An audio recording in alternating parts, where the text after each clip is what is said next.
चलिए आज अब हम लोग सामान्य ज्ञान में जो कि एनसीईआरटी का आधारित है किरण के बुक में अब हम लोग पढ़ते हैं भारतीय इतिहास। भारतीय इतिहास में हम लोग पीछे के वीडियो में पढ़ लिए हैं, तो अभिलेख के बारे में जाने। अब उसके आगे विदेशी अभिलेख के बारे में आगे पढ़ते हैं। तो विदेशों से प्राप्त अभिलेखों में एशिया माइनर में बोगजाकोई नामक स्थान से लगभग 1400 ईस्वी का संधि पत्र अभिलेख मिला। मतलब इसमें क्या क्या जानने का है, मतलब एशिया माइनर में जो बोगजाकोई नामक स्थान है वहाँ पर इससे एशिया माइनर में लगभग कितने माइनर से बोगजाकोई नामक स्थान से लगभग एशिया माइनर जो अभिलेख मिला वो क्या था, 1400 का संधि पत्र अभिलेख मिला, जिसमें मित्र, वरुण, इंद्र एवं नक्षत्र नामक वैदिक देवताओं के नाम उत्कीर्ण है। उसके बाद है दूसरा में क्या है, मिस्र के तेलुअल अमनों में मिट्टी के कुछ तख्तियां मिली जिन पर बेबीलोन के कुछ शासकों के नाम उत्कीर्ण है, जो ईरान और भारत के आर्य शासकों के नामों जैसा है।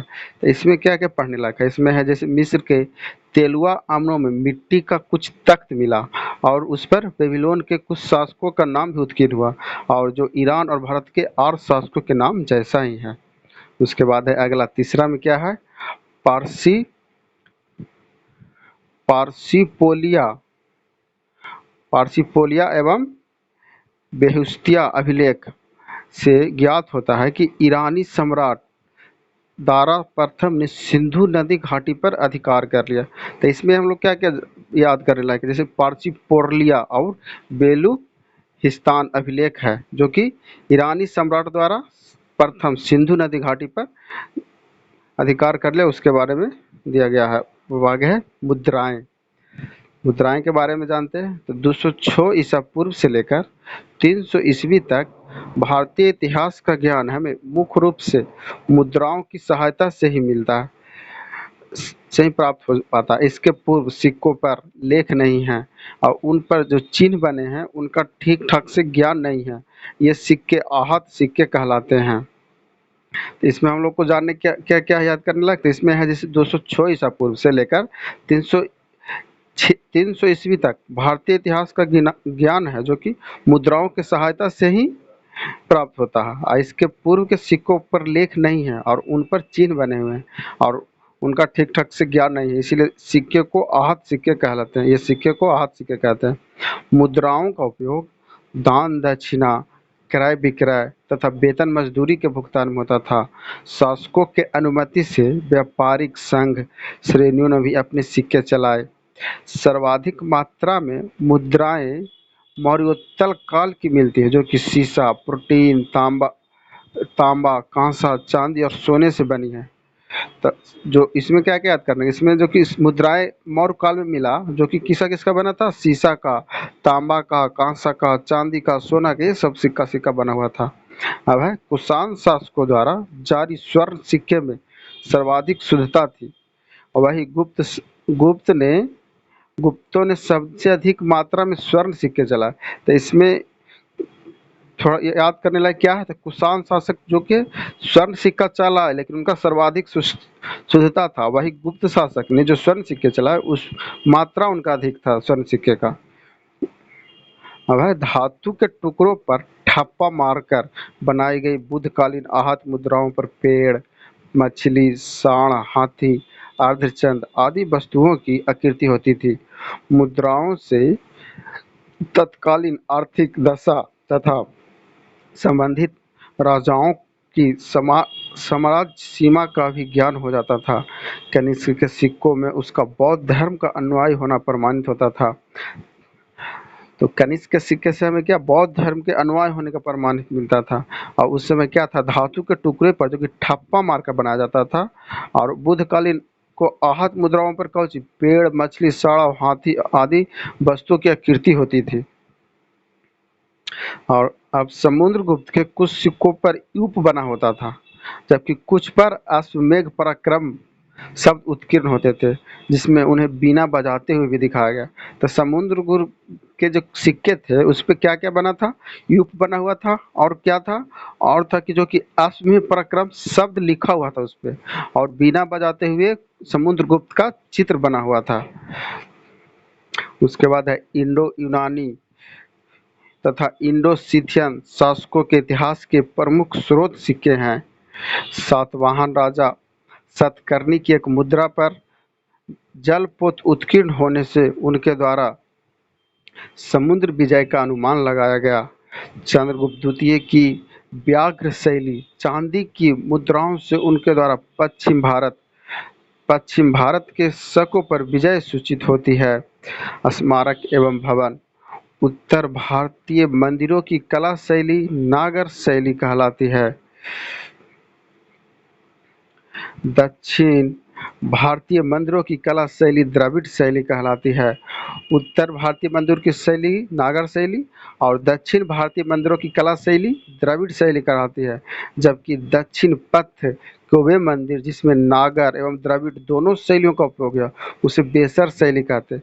कहने का मतलब जो जहाँ दक्षिण पथ है वहाँ दोनों शैली का प्रयोग है, नागर और द्रविड़, तो उसको क्या बोलते हैं? बेसर शैली का मंदिर कहलाता है। उसके बाद है जावा के बोरोबुदुर मंदिर से वहाँ 9वीं शताब्दी में महायान बौद्ध धर्म की लोकप्रियता प्रमाणित है। अब हम लोग पढ़ते हैं मूर्तिकला। तो मूर्तिकला में क्या था? मूर्तिकला कुषाण काल, गुप्त काल और गुप्तोत्तर काल में जो मूर्तियाँ निर्मित की गई उसमें जन साधारण की धार्मिक आस्थाओं और मूर्तियों का ज्ञान मिलता है।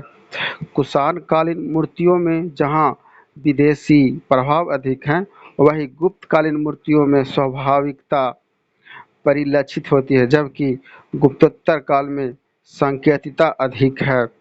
भरहुत, बोधगया, सांची और अमरावती की मूर्तिकला में जन सामान्य के जीवन की यथार्थ झांकी मिलती है।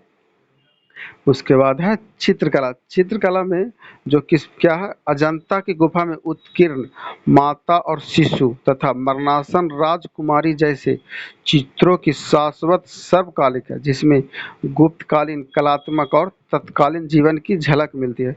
चित्रकला में क्या है? क्योंकि अजंता की जो गुफा उस पर उत्कीर्ण माता और शिशु का और मरणासन राजकुमारी का चित्रों का बनाया हुआ उस पे है। उसके बाद है अवशेष। अवशेष में पढ़ते हैं अवशेष कहाँ कहाँ मिला? तो पाकिस्तान में सोहन नदी घाटी में उत्खनन द्वारा प्राप्त पूरा पाषाण युग के पत्थर के खुरदरे हथियार औजारों से अनुमान लगाया गया कि भारत में 4 लाख से 2 लाख वर्ष ईसा पूर्व मानव रहता था और 10,000 से 6,000 वर्ष पूर्व वहाँ कृषि कार्य, पशुपालन, कपड़ा बुनना, मिट्टी के बर्तन बनाना तथा पत्थर के चिकने और औजार बनाना सिखाया गया था। तो अवशेष में जो कि पाकिस्तान में सोह नदी घाटी पर जो मिला उससे जो उस खनन जो कि पूरा पाषाण युग का था उसमें खुरदरे हथियार से के औजार बने थे। इससे अनुमान लगाया जाता है कि भारत में भी 4 लाख से 2 लाख वर्ष पूर्व मानव रहता था और वही 10 से 6,000 वर्ष पूर्व वहाँ कृषि कार्य, पशुपालन, कपड़ा बुनना, मिट्टी के बर्तन बनाना और पत्थर के चिकने औजार भी बनाने के लिए सिखाया गया था। गंगा के यमुना के दोआब में पहले काले और लाल मृदभांड और चित्रित भूसा रंग के मृदभांड भी प्राप्त हुए, जो कि गंगा यमुना के जो दोआब क्षेत्र है उससे काले और लाल मृदभांड मिले और फिर चित्रित भूरे रंग के मृदभांड भी प्राप्त हुए हैं। फिर मोहनजोदड़ो में 500 से अधिक मुहरे प्राप्त हुए, जो कि हड़प्पा संस्कृति के निवासियों के धार्मिक विश्वासों की ओर इंगित करता है। उसके बाद है बासाड़। बासाड़ में प्रारंभिक वैशाली से 274 मिट्टी की मुहरें मिली है। बासाड़ से क्या मिला? तो 274 मिट्टी के मूर्तें मिले और मोहनजोदड़ो से 500 से अधिक मुहरे प्राप्त हुए और जो कि हड़प्पा संस्कृति के निवासियों की धार्मिक विश्वासों की ओर इंगित करता है। अब हम लोग आगे अब पुरातात्विकता वैदिक साहित्य, महाभारत और रामायण में उल्लेखित स्थानों का उत्खनन करके उनकी भौतिक संस्कृति का चित्र प्रस्तुत करने का प्रयास कर रहे हैं। कौशाम्बी में व्यापक स्तर पर किए गए उत्खनन कार्य में उदयन का राजप्रसाद था तथा घोषिता राम नामक एक विहार भी मिला।